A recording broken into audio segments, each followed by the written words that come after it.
Hey everybody, it is Jason from the Texas Gun Vault 2, and I'm coming to you tonight from the garage once again. Picked up something new for my FFL today, and I also got a couple of guns in for review from my good friend D. So I thought I would start there. Then I wanted to talk about a trend I've noticed, and probably some of you guys have noticed, when it comes to social media. Not just YouTube and firearms content, but I guess social media as a whole, and talking more about the human attention span. But anyway, let's talk about this new thing I got. As you guys know, I'm working on a new clone rifle project, which I showed the upper receiver for. I got to get it out of this little gun sock here. Working on a Mk12 Mod 0 clone. And I said it's not going to be like as perfect as, let's say, my Mk18 Mod 1. But it's going to be pretty close. I'd say 95% close. But I bought this Precision Reflex upper receiver. It has a lot of the right stuff on it. The handguard, the rails, gas block, the barrel, the muzzle device. I need to replace the rear sights, because they used a different sight, and I've already found them online. I need to replace the bolt carrier and the bolt to have one that is chrome lined and is more mil-spec. This one's like melanited, but that's easy to do.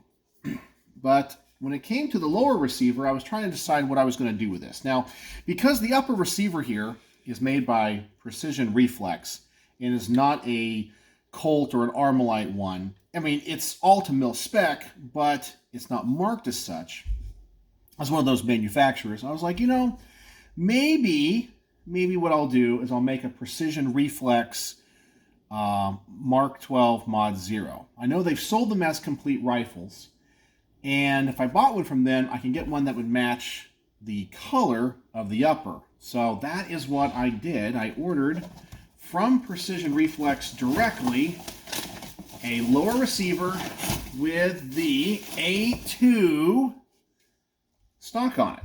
So this is just like the Mod 1s. I will need to replace the trigger group in it. I'll probably go with a Geisley Super Semi-Automatic Enhanced, SSAE. But this is their lower receiver. Everything is Cerakoted or in the color it's supposed to be. It's kind of cool. So it kind of matches the theme. A lot of those Mk12s were kind of, spray painted. People in the field would just, paint them to be camo in that environment. And this is professionally Cerakoted. It has kind of an interesting look to it. You can see where maybe there was some overspray inside, but that just kind of goes with the territory. But anyway, I thought you guys would want to see me kind of put this together. I still got some work to do on this to make it where I want it to be. But hopefully we'll get there one day, little piece by little piece. So let me see if there's anything else in this box. Nope, I think we're good. I don't know if I get a packing slip or anything. Nope. All right. There we go. Okay, so let's put this thing together and see what it looks like. Oh yeah, I also got to buy a bipod for it, and the right bipod attachment that was proper to the Mk12.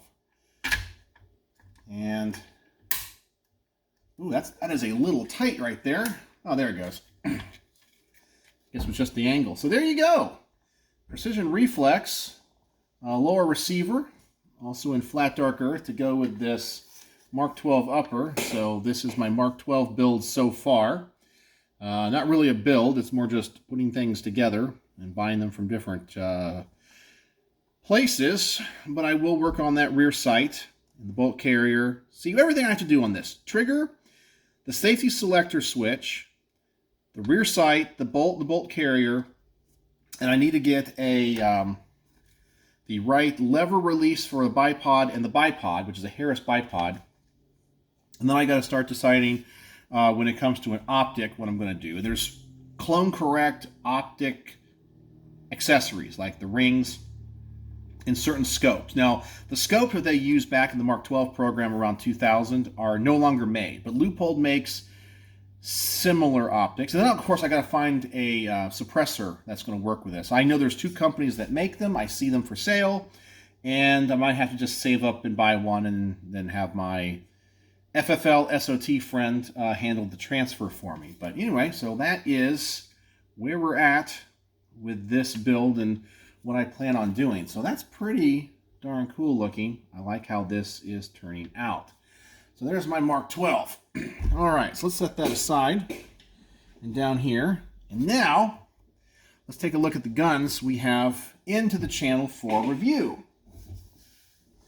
The first one we have is kind of a variation of one that I've shot before. Here we have a Knight's Armament SR25, but with a 16-inch barrel. So, yeah, I've reviewed the SR25 with the, was it the 18 or the 20-inch barrel? Absolutely love that gun. This one, I'm curious what I'm going to think about it, because 308 is really, in my opinion, being a full power rifle caliber, is really designed for longer barrels, longer distance shooting. And a 16-inch barrel can be very accurate, if not the same accuracy as an 18 or 20. However, I do think ballistically, you have that longer burn time with the powder. I think the ballistics are definitely better. And I kind of fear that this one's going to be really, really loud. I like the fact it has a flash hider on it versus a muzzle brake. But we'll have to see. This one is, if you're looking for a 308 and a more compact package, it's definitely lighter than the other SR25 that I reviewed, even with this really cool Knife Force optic on it. So I think this is going to be a cool rifle. So we'll have to see what this one's all about. So SR25 16-inch barrel. That is really, really cool. I mean, you have to admit, D has some amazing, amazing firearms. And the other one we have is another AR-10 style rifle. Take a look at this guy. This is a Christensen Arms, and I guess the model is the CA-10. So I guess it's just their AR-10. This is chambered in 6.5 Creedmoor. And look at the Night Force scope on that. Man, that must be one expensive puppy. I haven't looked at which model it is yet. That is sweet. Now, this is actually a really light rifle. And I don't know. The part of my brain that thinks about materials and physics kind of wonders about this one. Because it has a carbon fiber handguard, very light, and the barrel is also carbon fiber. Now, obviously, it is a carbon fiber sleeve over a metal barrel, but that does, I don't say worry me a little bit. Of course, I'm thinking about like what happened with that Titan sub made of carbon fiber or whatever, and you know, it might not, I don't know if it's as durable as metal. I don't know, but obviously they sell these as a high-end gun. So are you going to have issues with that over time? I don't know. It's a lot of pressure for carbon fiber to have to deal with. And of course, you also have the heat. So that's something to think about. Now, this was actually, my friend D told me that this was a Father's Day present or a birthday present. Anyway, his family got it for him, and he actually went out to the factory and watched them, or had a hand in selecting what went on this rifle. So I haven't reviewed many 6.5 Creedmoors, and that's what I'm going to do. I don't think I've reviewed any 6.5 Creedmoor semi-autos, so this will be the first. And that is pretty darn sweet, anodized in a very beautiful flat dark earth. You guys know I love that. And there's that awesome stock. Look at all those options on that thing. This thing is going to be pretty darn cool to get to shoot. So that is what is on the chopping block on the upcoming range reports. I did finish the range report, and I've uploaded it, and I need to send it out to my Patreons tonight and to the person that lent the gun to the channel, Richard. I did finish the range report on the 1953 Syrian contract high power. That was a cool gun. Really, really cool gun. It turned out to be a longer range report than I was expecting. I think it turned out to be like 28, 29 minutes. And that brings me to my segue to what I want to talk about tonight. And it comes to social media and gun channels and everything. Because some people are going to say, Jason, you have sour grapes about this. I don't think I do, because I think it's something that I've always done on my channel is I have created content that I always say I would want to watch. And I understand that I'm different and weird in that I like long form content. When I watch something, I want to be invested for a while. So for example, I don't like to necessarily watch a 10-second video like you see on TikTok or the YouTube Shorts. I mean, I'll watch them from time to time, or Facebook Reels. They're just funny little things. But people, I think today, in all forms of social media and entertainment, their attention spans are so short. And so when you have or create long-form content like I do, people check out really fast. They're like, oh, you didn't get to the shooting portion in 45 seconds. I'm out of here. That's fine. Okay. I mean, I'm going to talk about the gun for 10 minutes before I get to the shooting portion. They just want things so quick and so compartmentalized and so, I don't know, just segmented into just the, I don't know. I think you guys understand what I'm saying. It's like their attention spans are so short, they got to have whatever it is now. It has to be super entertaining to make 1 million views, and that's it.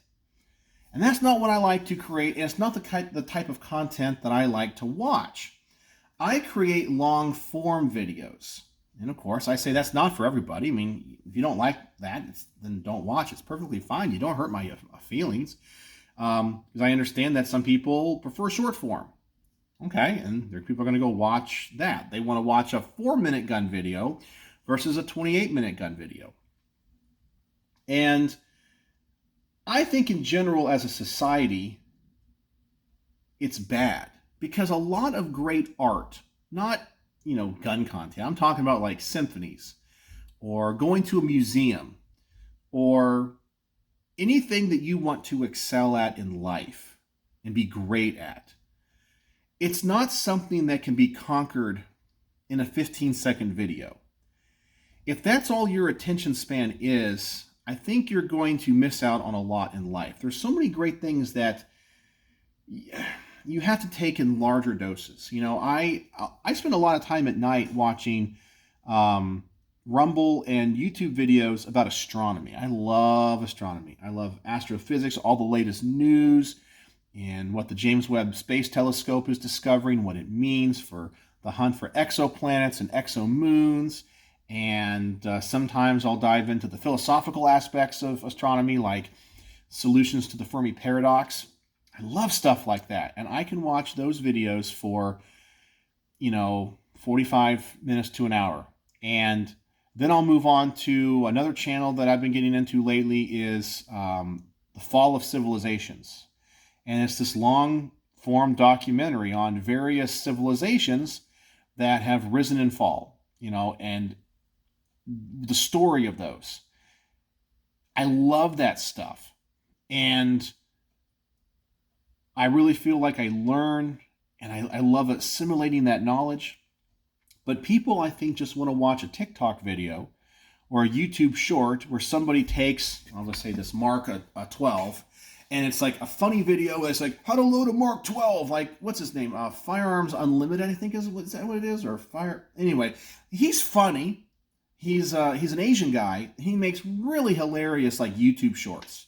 They're really funny. Like, talked about like reloading an AR versus an AK, and he'll show how quickly he can change out the magazine in an AR-15, and then he kind of does it in the same style for an AR-15, but it's like comically, the way he does it is comical. And it's cute, and it's entertaining. But I think that's what people want. They only get to like the surface of things. And I kind of feel like it's a bad trend in our society that people's attention spans are so short. And sometimes I wonder, maybe it's conspiratorial of me, that the companies that create the algorithms and create these social media platforms want this of their users. Like TikTok wants people's attention spans to be 10 seconds long, to be focused on superficial things, because, you know, TikTok is owned by the Chinese government and they have more nefarious things in mind. Or YouTube or Facebook, and these little reels, they can insert little tiny pieces of their agenda in these 10-second entertaining funny videos, and you don't even realize you're being fed this information. And all the while, you're missing the deeper things of life. You know, it's like the tip of the iceberg. You know, when you see an iceberg or a picture of an iceberg out in the open ocean, what you see is this little tip of this gigantic block of ice that's underneath the water. And I love that big thing underneath the water. That's what I want to know about. But other people don't. And as a content creator, it can be a little frustrated. I'm not going to change anything about what I do, because I love what I do. I think it's great. But of course, every artist and content creator thinks that of their own stuff. But it does sadden me that so many people in the gun community and on YouTube, they want things to be so short, quick, and to the point that you're not able to discuss anything in depth. And that even goes with the firearms legal stuff. That's why those clickbait channels and the clickbait thumbnails are so successful. It's just the way it is. And I kind of feel like it's a bad trend. Who knows? Maybe I'm getting old. Once again, I know I've been talking about getting old lately. And it's like, like when your granddad used to say, man, in my day, I walked to school uphill in both directions in the snow, all that kind of stuff. And I kind of feel like, this generation doesn't have it right. That's maybe what I'm turning into. And I'm not saying my generation had it right either, but yeah. Anyway, what do you guys think? Are you guys noticing that trend that people don't want long form things? They want things not even in short form. They literally want it in 15-second bursts, and then just go to the next thing and the next thing and the next thing. It's like they're trying to get some type of entertainment high, and I just don't think that it's fulfilling. It's just not fulfilling, because you never get to the real depth of information and knowledge that can be had. And that's just me. It's just me. So that's what I wanted to talk about tonight. My Mark 12 is coming together. That's pretty cool. And gotta replace those rear sights. But there we go with the backup sights on it. So, but I like the color. I like where this build is going. So what do you guys think about anything about tonight? The guns I have in for review, my Mark 12, or society just wanting things in short little segments and bursts. So let's have a great discussion. I'd love to know your thoughts. So, as always, thanks for watching.